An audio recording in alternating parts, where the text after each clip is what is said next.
Abra em Gênesis capítulo 4, eu quero trazer uma mensagem e eu quero que você me acompanhe na sua Bíblia, alguns textos que eu vou citando, e eu quero que você esteja conosco meditando sobre isso. Glória a Deus. Gênesis capítulo 4, eu vou começar no versículo de número 7. Você que tem Bíblia, leia comigo Gênesis 4, 7, diz assim: se tu fizeres o bem, não será aceito? Se não fazes, o pecado jaz à tua porta. Eu vou repetir a frase: o pecado jaz à tua porta. Curve sua cabeça, feche seus olhos. Querido Senhor, que bom estar na tua casa outra vez, receber os meus irmãos de perto e de longe que se congregam nesse lugar para adorar o Senhor. Que bom poder entrar na casa das pessoas que estão agora a me ouvir, e eu oro para que a palavra ela alcance corações, trate com pessoas, e que de uma forma toda especial essa noite possamos ser tocados pelo poder da tua palavra. Oramos dizendo ao Senhor: venha teu reino, seja feita a tua vontade na terra como no céu. E quem concorda vai dizer amém. Queridos irmãos, vocês pararam para perceber que a Bíblia ela é especialista em usar figuras de linguagens de coisas terrenas que retratam verdades eternas?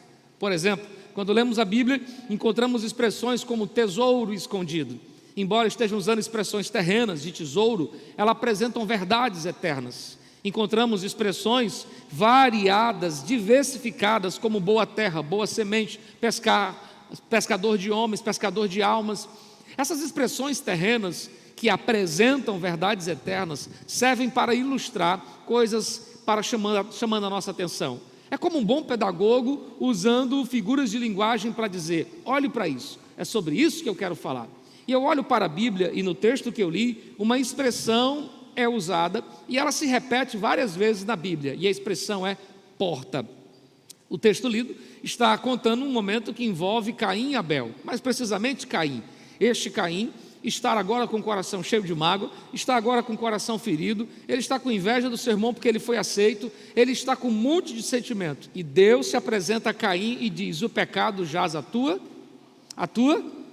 Ora, Deus está falando não apenas de uma porta de madeira, está falando de uma porta que apresenta uma verdade chamada coração. Então, quando Deus diz o pecado jaz a porta, apresenta uma ideia de aceitação ou rejeição daquilo que está batendo no coração de Caim. E isso fala para mim algo muito importante. Fala que a primeira coisa nessa expressão que me faz levar a você essa mensagem é que nós constantemente somos convidados a abrir a porta ou fechá-la para determinadas coisas. Nós estamos abrindo o coração para quê? Caim abriu para o pecado. Deus disse: o pecado jaz à sua porta, e ele, ao invés de fechar a porta, ele abriu. O pecado tomou conta do seu coração, e agora ele está matando o seu irmão, ele está escondendo o cadáver, e se não bastasse, ainda está sendo irreverente para com Deus, quando diz: por acaso sou eu o guardião do meu irmão? O pecado de Caim não para por aí.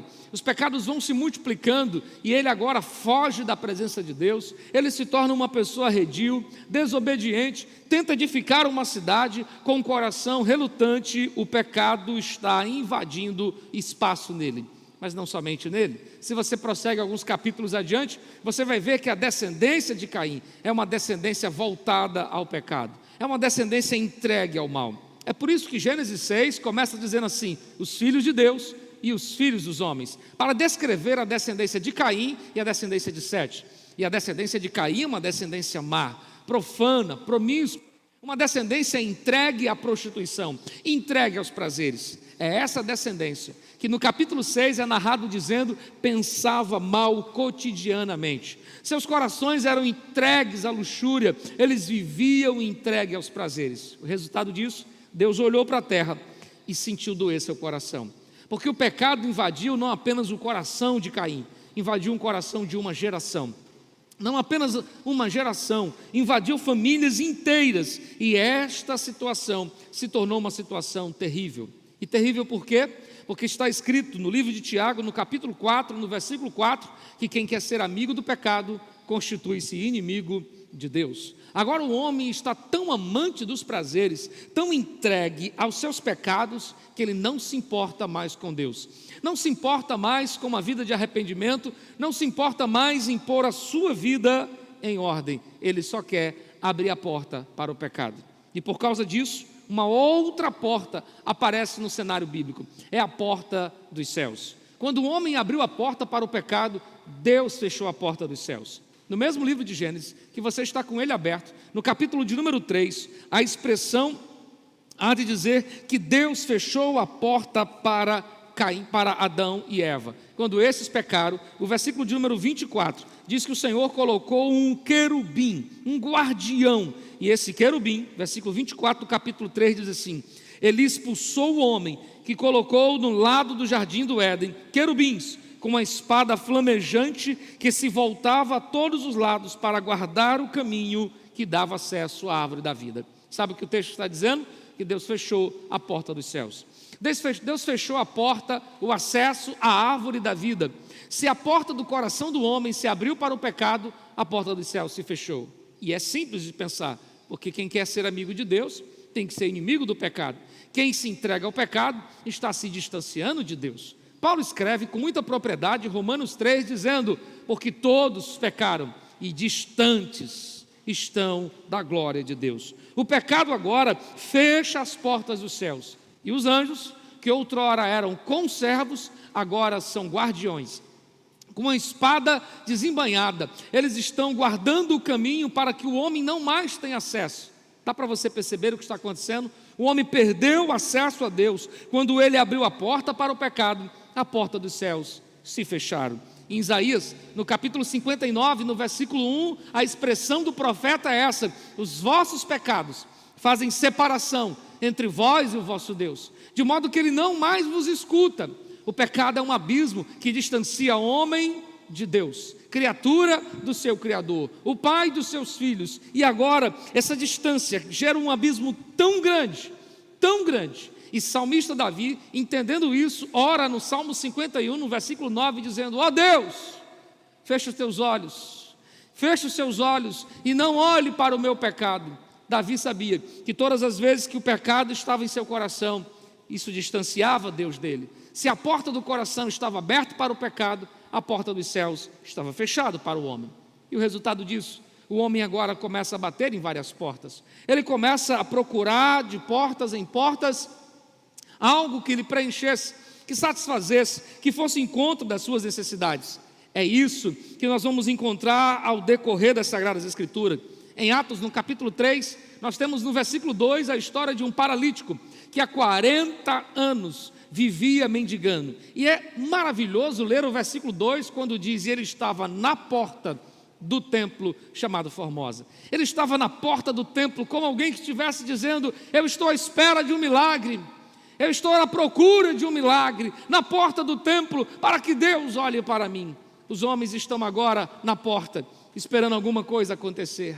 Esse mesmo cenário do paralítico de Atos capítulo 3 é o mesmo cenário de João capítulo 9, do capítulo 5, quando um homem há mais de 40 anos está à beira de um tanque, porque disseram que um anjo descia, agitava as águas, e o primeiro que descesse, que banhasse naquelas águas, ficava livre, curado de qualquer mal.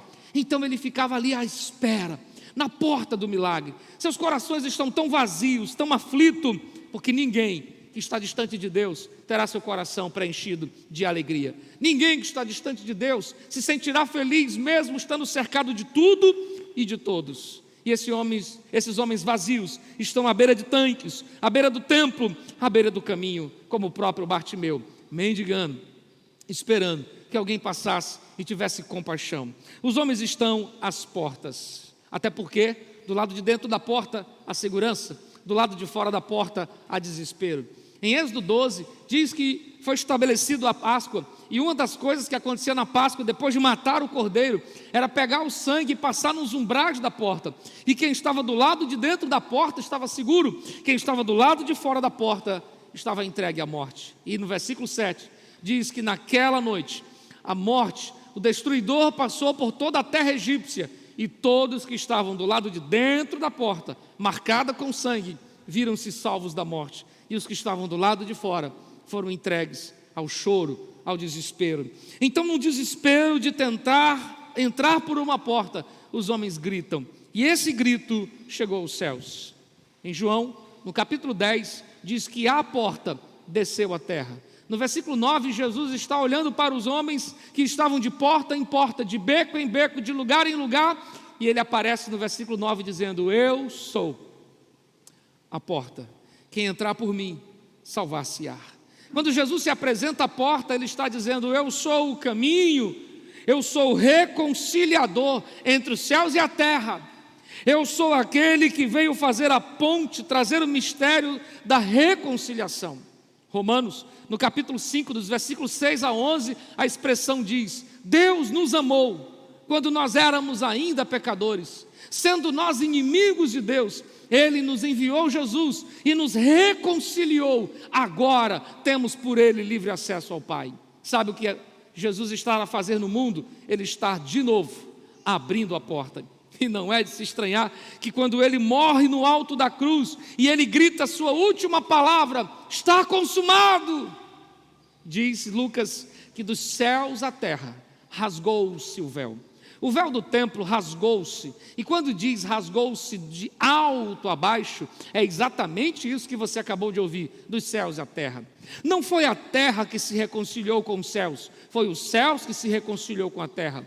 Porque quando o homem abriu a porta para o pecado, Deus fechou a porta da esperança. E Jesus, a porta de reconciliação, desce aos homens, reconciliando-nos, oferecendo-nos, propondo-nos de novo o caminho a Deus. Diante disso, a porta bate em outra porta, dizendo o que diz Apocalipse. No capítulo 3, no versículo 20, é essa fala da porta do lado de cá, gritando para a porta do lado de lá: eis que eu estou à porta e bato. Se alguém ouvir a minha voz e abrir, eu entrarei. Dá para você perceber o que está dizendo o texto? A porta se encontra com a porta, dizendo: posso entrar? Você abre ela para mim. Deus abriu o caminho. Você abriu o caminho do seu coração? Diante de Jesus, diante disso, nós temos que dar uma resposta. Um convite aos homens é feito e uma resposta se é dada. Você pode fechar a porta, como fechou aquele jovem rico em Marcos, no capítulo 10, religioso, menino bom, que sempre ajudou os pobres, pessoa que guardava os mandamentos, nunca matou, nunca roubou, era um garoto direito. Mas diante de Jesus, ele se apresenta e Jesus olha para ele e diz: te falta uma coisa, te falta algo. E ao invés dele abrir a porta, ele fecha seu coração e contraria a lógica, ele dá as costas para Jesus e vai embora. Ele fechou a porta. Um homem que tinha tudo para viver algo diferente, mas fechou a porta, porque não estava disposto para abrir mão daquilo a que seu coração estava preso, não estava disposto a renunciar. Então eu pergunto: se a porta bate na porta do seu coração, qual é a sua resposta? Você pode fechar a porta, mas você também pode fingir que não está sendo com você. Você pode olhar e dizer: não, isso não é comigo, isso não tem nada a ver comigo. Foi o que fez um moço chamado Barrabás. Em Mateus 27, dos versículos 15 a 26, estão julgando Jesus, levaram à casa de Pilatos, levaram para o Sinédrio, trazem de novo para Herodes, jogam de volta para Pilatos, e Pilatos, tentando salvar ou tentando não assumir, ter culpa, coloca Jesus e Barrabás. Barrabás é um malfeitor, era um homem merecedor da morte. Para ser bem claro, era um bandido. Ele havia organizado alguns montins e está preso esperando o dia de sua morte. E agora, Barrabás sabe que a sua morte se apressou, porque diante do justo Jesus, ele não tem nenhuma chance. Só que, para salvar Barrabás, Jesus é levado à cruz. E Barrabás, ao olhar para isso, poderia gritar e dizer: não, eu não posso ser livre enquanto o inocente é morto. Mas ele nem se importa, ele só quer ser livre. Pegam Jesus, condenam Jesus, e Barrabás pega as suas coisas e vai para casa, como que se nada tivesse acontecendo. Porque é isso que você pode fazer. Depois de ouvir Jesus bater a porta, você pode fingir que não é com você. Não, isso aí não é para mim, eu sou jovem demais. Não, isso é para outro tempo, deixa para depois. Pois bem, essa é a sua escolha. Mas você pode fazer uma escolha diferente. Você pode abrir a porta. Em Lucas, no capítulo 23, nós temos um relato de duas pessoas que abriram a porta. E eu pontuo aqui duas coisas diferentes. De um lado, eu tenho um jovem moribundo, que no alto de uma cruz também está morrendo, mas olhando para o seu lado, viu Jesus, o Salvador. E sabendo quem ele era, aquele moço grita, parece um grito de um moribundo desesperado, dizendo: lembra-te de mim. Para mim, para você dizer essa frase não custa nada, mas para aquele moço, ensanguentado, sendo morto numa cruz, sem conseguir direito respirar, com asfixia pulmonar, ele grita dizendo: lembra-te de mim. É o grito de um moço que na sua última hora grita por salvação. É um grito de um moço que na sua última hora grita dizendo: eu não posso morrer do jeito que estou. Mas do outro lado, eu tenho um moço, centurião, um soldado, chefe de um comando, que olhou, viu tudo acontecer, se prostrou e disse: verdadeiramente, esse homem é o Filho de Deus. Esse moço não grita como grita o moribundo. O grito desse moço é o grito da consciência, de alguém que consciente entende quem é Jesus, ouviu a sua voz, abriu a porta e deixou-lo entrar. Eu estou falando desses dois personagens para dizer a você: você pode esperar o dia da sua morte, bater na sua porta, beijar a sua face, para você gritar e dizer: Jesus, lembra-te de mim.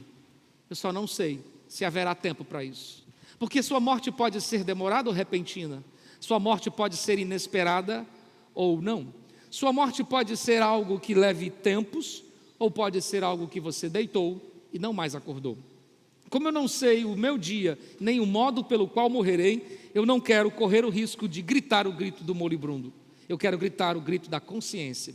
E o grito da consciência é quando eu entendo quem é Jesus, eu entendo quem é o Salvador, eu entendo que Ele é a porta, o resto é beco sem saída, que Ele é o caminho, o resto é atalhos que me levam ao inferno, e consciente de que Jesus é o que Ele disse que é, o caminho, a verdade e a vida, então eu só tenho uma resposta a dar a ela, e a resposta a essa porta não é as costas, a resposta a essa porta não é a indiferença, mas um coração aberto.